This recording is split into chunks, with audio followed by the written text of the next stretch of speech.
my name is Sylvia Manjala. I'm so excited to be having you guys yet again for another amazing video. Last time we talked about diction and clarity, and I hope you guys implemented that when it comes to your voicing. This week we're going to do or on this video we're going to do something a bit more interesting. We're going to do breath control and support. Yeah, finally we've gotten to that point whereby we're going to look at breath control and support. Breathing is very important, okay, and you need to learn how to incorporate it into your voicing as a voice actor. It comes in handy, especially when you're trying to maybe hack something, like you're doing voicing for hours. Sometimes you can get tired and you need to know how to control your breath so that you don't sound too breathy even as you're communicating. You need to learn how to communicate using the support of your diaphragm, okay? So let's start with breath control. What is breath control? Okay, so this refers to the ability to manage and like regulate your breathing so that you can, when you're articulating words, to maintain a steady and controlled airflow, either when you're speaking or when you're singing. And in this case it's when you are speaking, okay, because remember, voicing, you are using your voice to convey information, so that's basically speaking, but now you add a little flavor on it and we call it voice acting, okay? So yeah, what is the importance of breath control in voicing? Number one, consistency.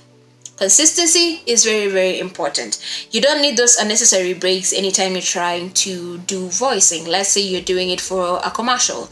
You don't need too many breaks. You need to make sure that it has that flow. It needs to be consistent without you breaking unnecessarily, okay? So that's one importance. Another one is endurance. With breath control, it helps you with endurance. Anytime you are voicing something, and if you have a longer phrase, it'll help you sustain it, okay? It'll help you to sustain that phrase without losing your breath at the end of it, whereby you can't even say maybe the last word or the last bit of the phrase correctly because you're out of breath, okay? It gives you endurance. And then another thing, it helps with emotional expression.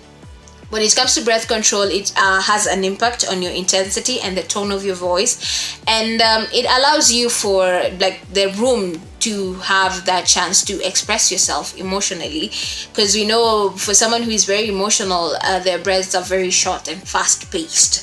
So if you add that to whatever thing you're voicing, especially for animations, and you're trying to bring a character alive, a character who is maybe sad or like having a panic attack, you're going to have those short breaths, the staccato sort of breaths in between. So yeah, amazing. So then we're going to look at some of the techniques that you can use when it comes to breath control. And number one, you have diaphragmatic breathing, whereby it's a technique that you use your diaphragm when it comes to breathing, and not those chest, that chest pace. When it comes to breathing, you get support from your diaphragm such that it becomes easier for you to communicate longer without needing to like breathe in or sound breathy, okay? And then another one is paced breathing.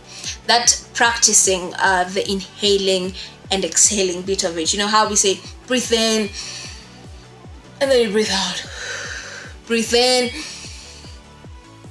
breathe out, okay? It really helps you to know when, okay, I'm doing it in very fast, but it's not supposed to be like that, okay? You take time, you breathe in, you hold it in like 3 seconds, and then you breathe out. It really plays an important role in helping you pace yourself when it comes to breathing, and when it comes to, the breathing plus the voicing combined. And then another thing we have is also the breath holding exercises. Like they help train your lungs to manage airflow, okay? Anytime you breathe in and then you hold it, it helps your lungs to be able to, it's like a training session whereby your lungs are able to maintain that airflow such that even when you're talking, you can hold your breath longer. And I'm not saying again don't breathe. It's important for you to breathe, okay? But make sure you breathe at the necessary parts. Again, avoid those unnecessary breaks where they're not supposed to be there, and so that you can be able to last through a phrase up till the end without feeling like you're running out of breath. So let's go to breath support, okay? So what's breath support? We'll say breath support involves using your diaphragm and abdominal muscles to provide a stable and consistent flow of air to give you strength and stability when you are voicing. That breath support is important, and that's why we keep talking about the diaphragmatic kind of breathing, whereby you don't breathe from your chest. That will make it's shallow breathing. We need you to breathe from your diaphragm so that you can be able to hold phrases longer, and you can be able to it can even mess with the articulation if you don't know how to control your breath. Okay, so when it comes to the breath support, here's some importances when it comes to voice acting. Number one, it gives you vocal strength. Anytime you are communicating or anytime you are voicing, you need that power to be able to communicate, that backing up of the breathing system when you are talking, anytime you're communicating, for good vocal projection. Okay, so that is one thing. It gives you vocal strength. Another thing, it gives you vocal health. It helps you not to strain your vocal cords, because if you talk from not even if you talk from, if you breathe from your chest, you're going to have to strain your vocal cords, because if you're breathing from your chest, that means you're also using your throat to communicate. But now we don't want that. We want the support to be down here around the diaphragm, whereby you can be able to regulate the communication. Okay, so it gives you good vocal health, because if you talk too much from your throat, you're going to ruin your cords, and we don't want that. You're just starting out with your voice acting career. We need you to do good in what you're doing. Okay, so yes, another thing is control. It helps you modulate your pitch. If you have breath support, it helps you moderate your pitch, your volume, and tone effectively. And we talked about having a good range pitch so that you can be more versatile when it comes to being a voiceover actor. And one way you can do that is by having breath support. Okay?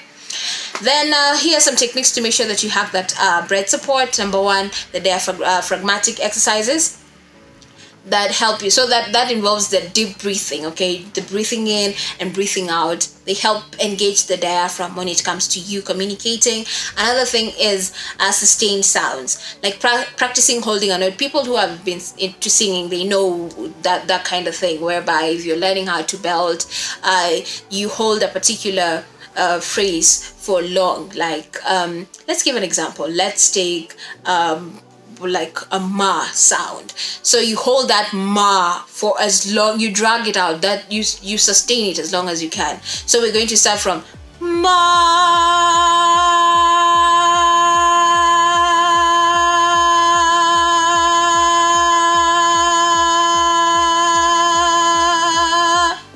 Okay.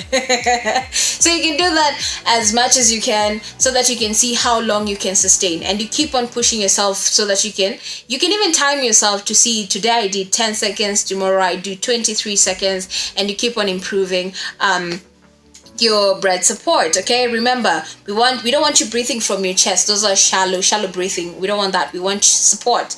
We need you to be supported through the diaphragmatic breathing. And then another thing is humming. Humming maintains a steady and supported airflow in the diaphragm. You might actually, even singers know that if you can hum a song till the end, that means you can sing it till the end without losing your breath. Okay, so humming is important, so make sure you do that humming. I know I'm really tempted to give these vocal exercises in between these videos, but I'm like, there's an entire video whereby I will have all that for you, so I don't want to jump before the drum or the beat. I don't want to jump before the beat or the drum. So I'm going to take my time. Yeah, I think it'll be coming up in the next video, whereby I'll share all these vocal exercises with you. Vocal exercises to work on your pitch, to work on your tone, to work on your diction, to work on your clarity, to work on your breath control, to work on your breath support. Okay, I got you, don't worry. So the humming, the humming beats, everyone knows what humming is, right? Okay, let me just not assume it and just do it. So this is what we call humming. So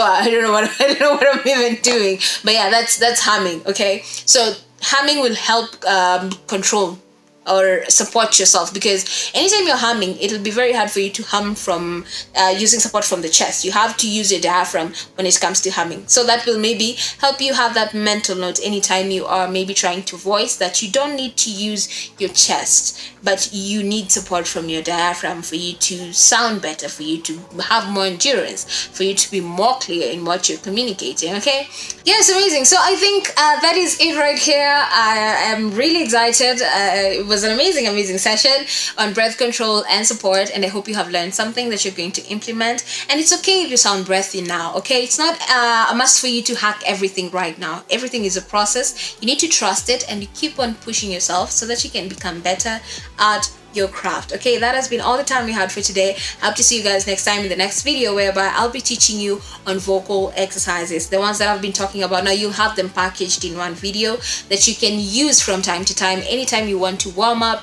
Let's say you're going for an audition, or maybe you are just trying to create a demo reel. So yeah, this will help you a lot. Okay, so make sure you hit that like, share, make sure you like, share, comment, hit that subscribe, and turn on that notification bell for any new videos that I post, so that you can stay up to date with this course. I'm taking you slow by slow. Let's learn slowly by slowly until we can get to that point whereby we can become good at our craft. Okay, so have a beautiful morning, afternoon, or night, depending on what time you're watching this video, and I'll see you in the next one. Enjoy yourself. Bye.